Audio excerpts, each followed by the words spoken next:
కూటమి ప్రభుత్వం అధికారంలోకి వచ్చాక చెత్త మీద పన్ను వసూలు చేయము అనేది మన కూటమి వాగ్దానము, ప్రభుత్వం యొక్క వాగ్దానం ఎలక్షన్ ముందు. ఆ విధంగా ప్రభుత్వం అధికారంలోకి రాగానే ఏ విధమైన జీవో ఇవ్వకున్నా కూడా ఎక్కడా కూడా చెత్తకు డబ్బులు కలెక్ట్ చేసుకోవట్లేదు ప్రజల సౌకర్యార్థం. చెత్తను కొన్ని చోట్ల కలెక్ట్ చేయట్లేదు, వారానికి వస్తుందని 4 రోజులకు వస్తుందని దీని మీద రివ్యూ చేయడం జరిగింది. రివ్యూ చేస్తే తెలిసిన విషయం ఏంటంటే ఈ కడప కార్పొరేషన్కి సంబంధించిన మేయర్ గారు చెత్తను కలెక్ట్ చేసుకోవడానికి అయ్యే ఖర్చులకు సంబంధించిన డబ్బు కార్పొరేషన్ ఇవ్వదు, మేమెందుకు ఇవ్వాలి అని చెప్పేసి సంబంధిత అధికారులను పిలిచి చెప్పడం జరిగింది.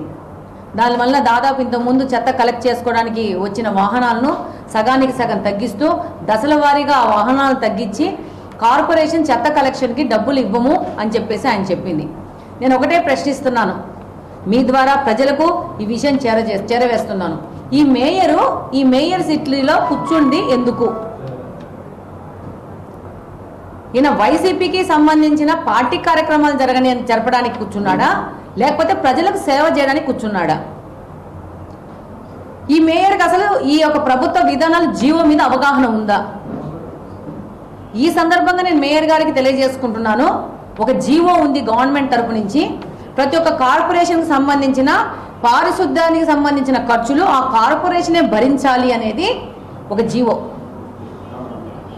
వీళ్ళు ఏ విధమైన ఇలాంటివన్నీ పరిశీలించకుండా కార్పొరేషన్ సంబంధించిన అధికారులను తీసుకొచ్చేసి ప్రభుత్వం మీద వ్యతిరేకతను క్రియేట్ చేయడానికి ఒక పక్కా ప్లాన్ ప్రకారము కార్పొరేషన్లో చెత్త సమీకరణాలు చేయకుండా ఆపేయమని చెప్పి ఒక ఇన్ఫార్మల్ డైరెక్షన్ ఇవ్వడం జరిగిందంట.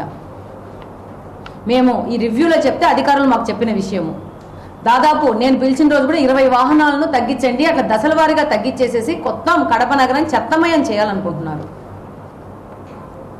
ఆయన ఒక బాధ్యతాయుతమైన మేయర్ పదవిలో ఉన్నాడు. ఆయనకు ఈ మేయర్ పదవిలో కూర్చోబెట్టినందుకు చేయవలసిన డ్యూటీలు ఆయన చెయ్యాల. ఈ విధంగా చర్యలు చేసి ఈ విధంగా ఇంటర్నల్గా కార్పొరేషన్ మొత్తం వాళ్ళ ఆధీనంలో ఉంది అని చెప్పేసి ఈ విధంగా ప్రజల్ని ఇబ్బంది పడితే ప్రజల దగ్గర నుంచి ఒక వ్యతిరేకత వస్తుంది. పైపెచ్చు ప్రజలు సంబంధిత కార్పొరేషన్లో కార్పొరేటర్కి ఫోన్ చేసేసి ఏ ఏరియాలో ఉన్న వాళ్ళు ఫోన్ చేస్తే ఎమ్మెల్యే మాధవిరెడ్డి మేడం మమ్మల్ని చెత్త ఎత్తనీయట్లేదని చెప్తోంది. ఎమ్మెల్యేకి కార్పొరేషన్లో చెత్తకు సంబంధమే లేదు. ఇది కార్పొరేషన్లో సంబంధించిన మేయర్ కింద ఉన్న 50 మంది కార్పొరేటర్కు సంబంధించిన వ్యవహారము. కార్పొరేటర్లు నా మీద వ్యతిరేకత తీసుకురావడానికి నా పేరు వాడుకుంటా అక్కడ చెత్త కలెక్ట్ చేసుకున్న వాళ్ళని ఇన్ఫార్మల్గా ఆపేసేసి ప్రజల నుంచి నా మీద వ్యతిరేకత తీసుకురావాలనుకుంటున్నారు. ఈ సందర్భంగా ప్రజలకు కూడా నేను తెలియజేసుకుంటున్నాను, ఇది మేయర్ కింద ఉన్న 50 మంది కార్పొరేటర్ల యొక్క పక్కా ప్లాన్. ఎక్కడ చెత్త కలెక్ట్ చేయకుండా ఆ చెత్త కలెక్ట్ చేసే బాధ్యత ఆ సంబంధిత డివిజన్కి సంబంధించిన కార్పొరేటర్ది. 9th డివిజన్ కార్పొరేటరు ఫోన్ చేస్తే ఎమ్మెల్యే మాధవిరెడ్డి మేడం పేరు వాడుతున్నారంట. ఐఎమ్ సారీ బాస్, మీకు ఏ హక్కు లేదు నా పేరు వాడుకునే హక్కు. దాదాపు నేను ఎమ్మెల్యేగా అయినప్పటి నుంచి నేను ఎక్కడ రివ్యూకి వెళ్ళినా, ఏ డివిజన్లో రివ్యూకి వెళ్ళినా అక్కడున్న పారిశుద్ధ్య సంబంధించిన దాని మీద ప్రత్యేకంగా దృష్టి సారించి అక్కడికి సంబంధించి అప్పటికప్పుడు సచివాలయ సిబ్బంది మాట్లాడేసి ఇలాంటి ప్రాబ్లము ప్రజలకు గురి చేయకండి ఎక్కడికక్కడ నేను డైరెక్షన్స్ ఇస్తూ వాళ్ళకి అలర్ట్ చేస్తూ వెళ్తున్నాను.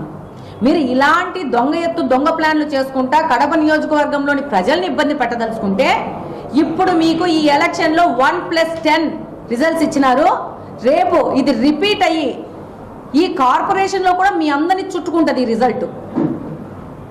మీరు ఏమన్నా చెయ్యండి, మీరు ఆ కార్పొరేటరు ప్లేస్లో కూర్చున్నందుకు దానికి సంబంధించిన న్యాయం మీరు చెయ్యండి అంతే.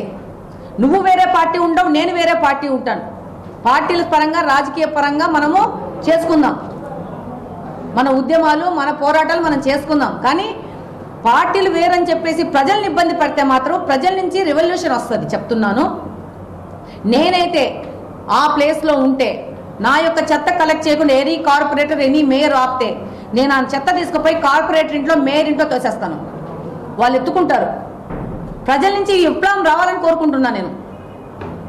ఎందుకు చేస్తారు వీళ్ళు? కార్పొరేషన్ నుంచి మా కార్పొరేటర్ల గురించి, నా గురించి, మా అధికారుల గురించి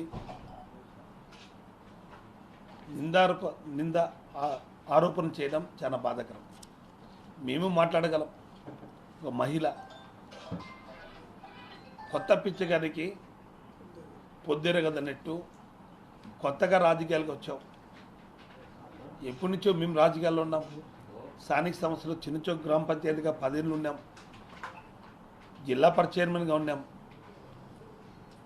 జీవో చూసుకోలేదంటది. ఏదో కొత్త జీవో వచ్చినట్టు. ఆమె ఏం జీవో చూసింది? వాళ్ళ తెలుగుదేశం పార్టీ ఏమైనా కొత్త జీవో ఇచ్చినాడా? నిజంగా 2024 ఎన్నికల్లో ప్రజలు తీర్పిచ్చారు. దానికి శిరసా వహించాం. మేము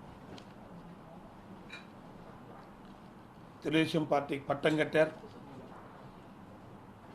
వైఎస్ఆర్ కాంగ్రెస్ పార్టీకి ప్రజలు తిరస్కరించారు. ఎన్నికల క్యాన్వాస్ల సందర్భంగా తెలుగుదేశం పార్టీ అధినేత నుండి ఇప్పుడున్న ముఖ్యమంత్రి చంద్రబాబు నాయుడు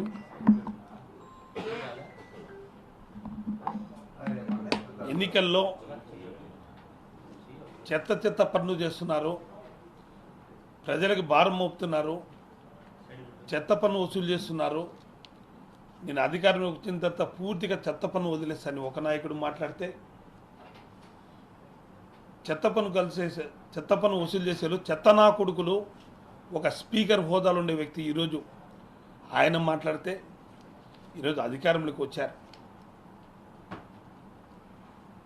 ఈ అధికారాన్ని కూడా చెత్తని మీరు కలెక్ట్ చేయొద్దని జీవో ఇవ్వలేదు. వాళ్ళు నోటి మాటతో చెత్త పన్ను వసూలు చేయొద్దండి అని ఓరల్ ఇన్స్ట్రక్షన్స్ ఇచ్చినారు అధికారులకు అందరికీ.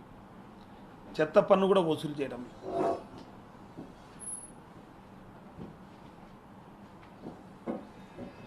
మేమేదో కావాల్సిన చెత్త పన్ను వసూలు చేయొద్దని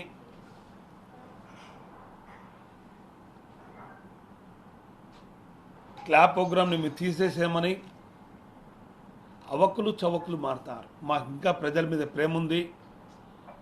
మా కార్పొరేటర్లు, మేము, మా పాలకవర్గం అంతా మా కార్పొరేషన్ బడ్జెట్ చూసుకొని ఆ రోజు ఎన్నికల ముందు 2021లోనే క్లాప్ ప్రోగ్రామ్ ఇంప్లిమెంట్ చేయమని ఒక జీవో ఇస్తే మా పాలకవర్గం కూడా మన పాలకవర్గానికి అంతా బర్డన్ అవుతుంది. దీనంతా భరించాలంటే మన కష్టం. పేద ప్రజలకి 70 రూపాయలు 100 రూపాయలు వసూలు చేయమని మనకి జీవో ఇచ్చినారు. కానీ స్లమ్స్లో మనం గవర్నమెంట్ పెట్టిన ప్రోగ్రామ్ క్లాప్ కూడా మనం ఎత్తేయకూడదు, మనం ఇంప్లిమెంట్ చేద్దాం.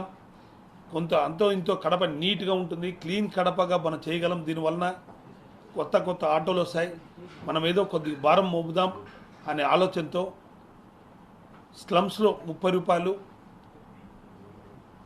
కొన్ని ఏరియాలు ఫిక్స్ చేసి గౌస్ నగర్ స్లమ్స్ పూర్తిగా స్లమ్స్ అయినటువంటి ఏరియాలో 30 రూపాయలు 40 రూపాయలు వసూలు చేసేట్టుగా, కొద్దిగా డొమెస్టిక్ ఏరియాలో 70 రూపాయలు వసూలు చేసేట్టుగా, కొన్ని కమర్షియల్ జోన్స్లో పెంచేట్టుగా మేము 2022 క్లాప్ ప్రోగ్రామ్ ఇంప్లిమెంట్ చేయడం జరిగింది. అంటే జీవో వచ్చింది 2021 ఆగస్టులో.